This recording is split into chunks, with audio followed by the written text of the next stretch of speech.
زن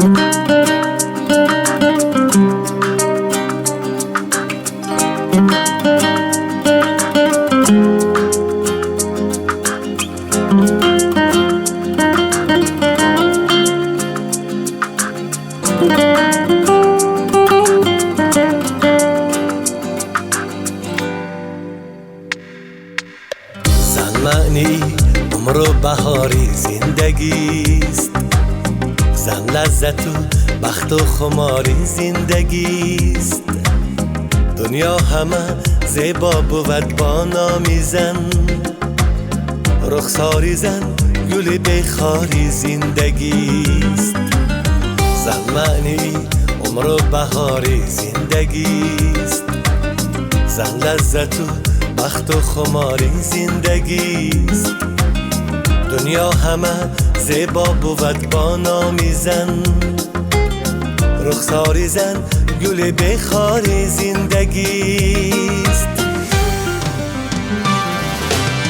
زنها شما فرشته ای روی زمین، زنها شما هم به بها و بهترین، زنها شما گلهای خوشبوی چمن، زنها شما زیبی جهان زیبی سخن.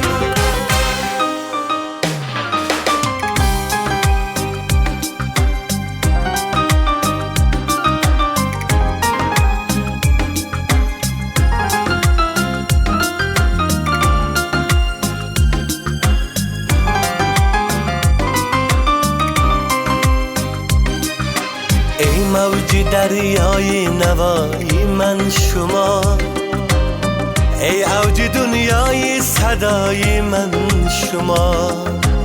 شادم من از دیدارتان ای بانوان، ای خواهران ای مادرانی مهربان. ای موج دریای نوایی من شما، ای اوج دنیای صدای من شما. شادم من از دیدارتان ای بانوان، ای خواهران ای مادرانی مهربان. زنها شما فرشته ای روی زمین، زنها شما هم به بها و بهترین، زنها شما گلهای خوشبوی چمن، زنها شما زیبی جهان زیبی سخن.